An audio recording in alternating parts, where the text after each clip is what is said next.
নমস্কার। আজকের ভিডিওতে যে বিষয়টি নিয়ে আলোচনা করব সেটি হচ্ছে মেষ রাশির 2025 সাল কেমন যাবে। 2025 সালে মেষ রাশির জাতক বা জাতিকাদের পারিবারিক জীবন কেমন যাবে, তাদের প্রণয় জীবন কেমন যাবে, তাদের দাম্পত্য জীবন কেমন যাবে, তাদের কর্মজীবন কেমন যাবে, এই সমস্ত কিছু নিয়ে আজকের ভিডিওতে আমি বিস্তারিত আলোচনা করব। বাট মেষ রাশির সাপেক্ষে প্ল্যানেটারি ট্রানজিট নিয়ে কিছু কথা বলার আগে আমি দু একটা বেসিক কথা মেষ রাশি সম্বন্ধে আপনাদের বলতে চাই। সেটি হচ্ছে, আপনারা জানেন যে মেষ রাশির রুলিং প্ল্যানেট হলো মঙ্গল বা মার্স, এবং মেষ রাশি হলো মার্সের মূল ত্রিকোণ স্থান। আর মেষ রাশির জাতক বা জাতিকা যারা হয় তাদের কিন্তু ফিজিক বা শরীর খুব চিজেলড হয়, খুব মাস্কুলার বডি হয়, খুব ব্যায়ামপুষ্ট চেহারা হয়, এবং এদের মুখ কিন্তু খুব দীর্ঘাকার হয়, আর মুখ একটু রক্ত বর্ণ নেচারের হয়। মেষ রাশি কিন্তু অশ্বিনী নক্ষত্র, ভরণী নক্ষত্র আর কৃত্তিকা নক্ষত্র নিয়ে গঠিত। অশ্বিনী নক্ষত্রের 13 ডিগ্রি 20 মিনিট, ভরণী নক্ষত্রের 13 ডিগ্রি 20 মিনিট আর কৃত্তিকা নক্ষত্রের 3 ডিগ্রি 20 মিনিট নিয়ে কিন্তু মেষ রাশি গঠিত। মেষ রাশিতে রবি গ্রহ তুঙ্গস্থ হয় আর শনি গ্রহ কিন্তু নিচস্থ হয়। এবং মেষ রাশি অশ্বিনী নক্ষত্র যাদের দেখা গেছে তারা কিন্তু চিকিৎসা বিজ্ঞানে যথেষ্ট সফলতা অর্জন করে। আবার মেষ রাশি ভরণী নক্ষত্র যাদের, তারা কিন্তু রাসায়নিক বিজ্ঞানে সফলতা অর্জন করে, বা যান্ত্রিক বিজ্ঞান বা মেকানিক্যাল ইঞ্জিনিয়ারিং রিলেটেড কোনো কাজে কিন্তু এরা সফলতা পায়।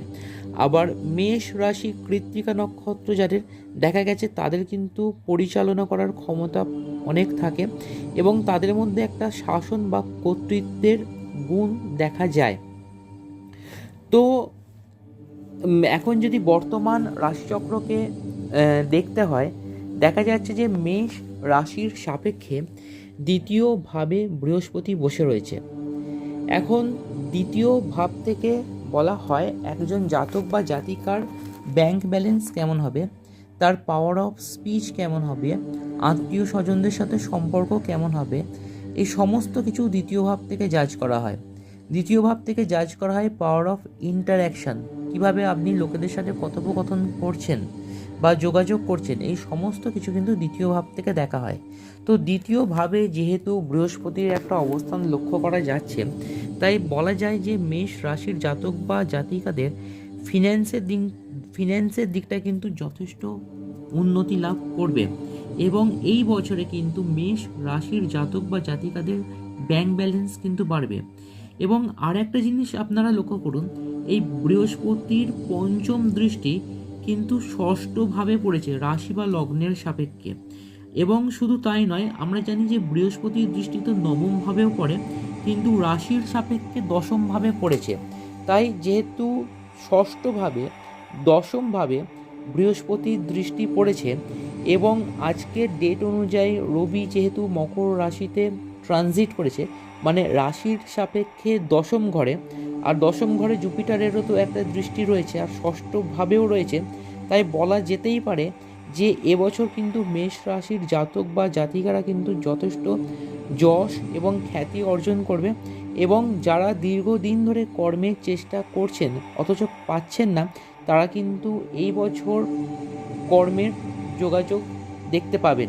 এবং এটাও বলা যায় তাদের কিন্তু প্রফেশনাল লাইফটা কিন্তু যথেষ্ট উন্নতি লাভ করবে। এখন তৃতীয় ভাবের ওপর বুধের কিন্তু একটা দৃষ্টি পড়েছে। তাই একটা কথা বলা যেতে পারে, যেহেতু তৃতীয় ভাবের বুধের দৃষ্টি পড়েছে, হয়তো অনেক দিন ধরে আপনাদের দেখবেন অনেকের সাথে যোগাযোগ হয়নি, বা আপনাদের সাথে কোনো পুরনো বন্ধু হঠাৎ করে যোগাযোগ করছেন, বা অনেক কিছুর সাথে হয়তো আপনারা কমিউনিকেট করার চেষ্টা করছেন কিন্তু এতদিন যোগাযোগ হয়নি, সেই সব জিনিসের সাথে কিন্তু আপনাদের কমিউনিকেশান অ্যারাইজ করবে। চতুর্থ ভাবকে যদি আপনারা পর্যবেক্ষণ করেন, তো দেখবেন যে চতুর্থভাবে আজকের ডেট অনুযায়ী চন্দ্র আর মঙ্গল রয়েছে। এখন কর্কট রাশিতে যেহেতু মঙ্গল পুনর্বসু নক্ষত্রে রয়েছে, বর্তমানে 2 ডিগ্রি 43 মিনিটে রয়েছে, এবং কর্কট রাশিতে যেহেতু রয়েছে, কর্কট রাশিতে মঙ্গল নিচস্থ ফলদান দেয়। এবং 4th হাউস থেকে আমরা জাজ করে থাকি প্রপার্টি রিলেটেড কোনো কিছু, গৃহের সুখ, শান্তি, সমৃদ্ধি, এই সমস্ত কিছু কিন্তু চতুর্থ ভাব থেকে আমরা জাজ করে থাকি। আমরা কিন্তু যানবাহনও চতুর্থ ভাব থেকে জাজ করে থাকি, বা মায়ের বা মাতার শরীর স্বাস্থ্য কেমন যাবে এই সমস্ত কিছু চতুর্থ ভাব থেকে জাজ করে থাকি। তো চতুর্থ ভাব কিন্তু বর্তমানে ভালো যাচ্ছে না। তাই চতুর্থ ভাব যেহেতু ভালো যাচ্ছে না, মায়ের বা শরীর স্বাস্থ্য নিয়ে বা মেটার্নাল হেলথ নিয়ে কিন্তু আপনাদের খুব সতর্ক থাকতে হবে।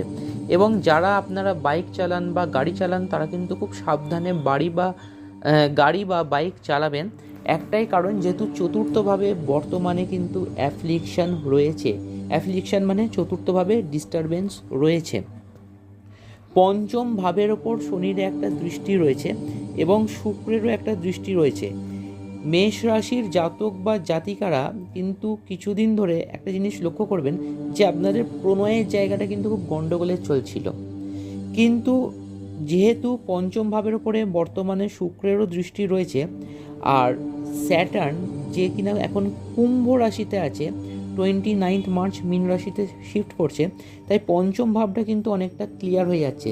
তাই আপনাদের জীবনে কিন্তু নতুন কোনো সম্পর্ক আসতে পারে।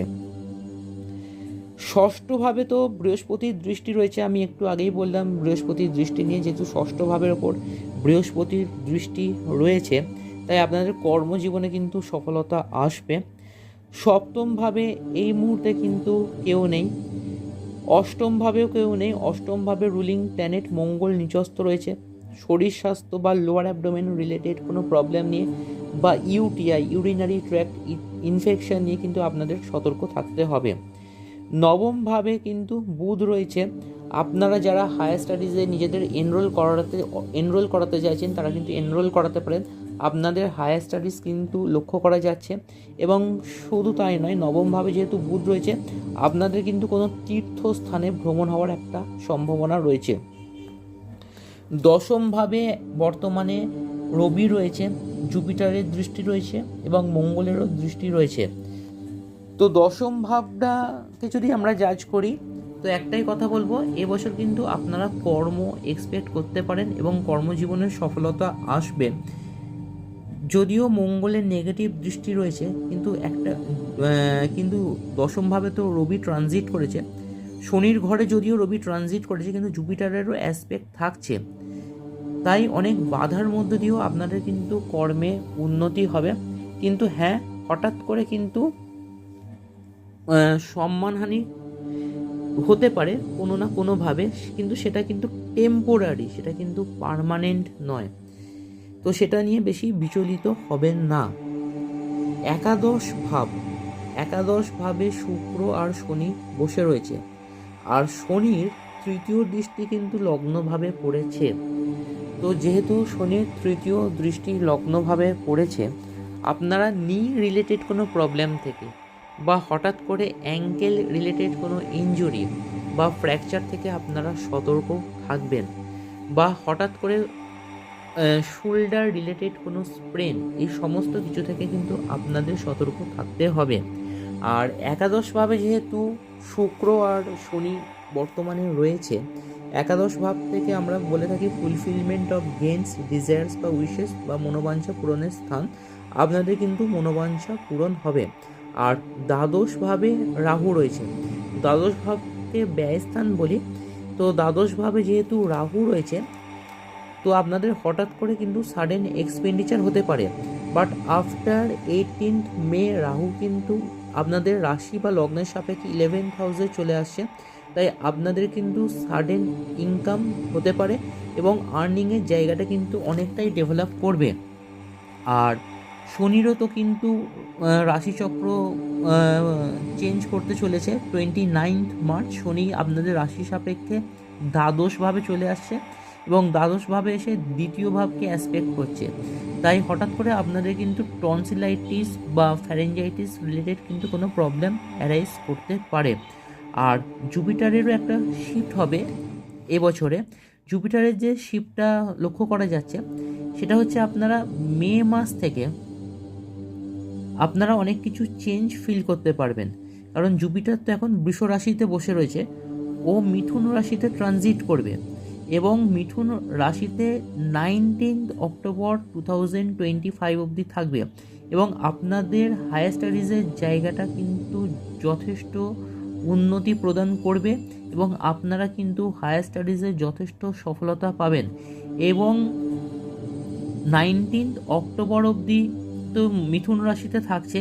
তারপরে জুপিটার কিন্তু কর্কট রাশিতে ট্রানজিট করছে রাশির সাপেক্ষে এবং জুপিটার কিন্তু তুঙ্গস্থ অবস্থায় 11 নভেম্বর 2025 অবধি থাকছে।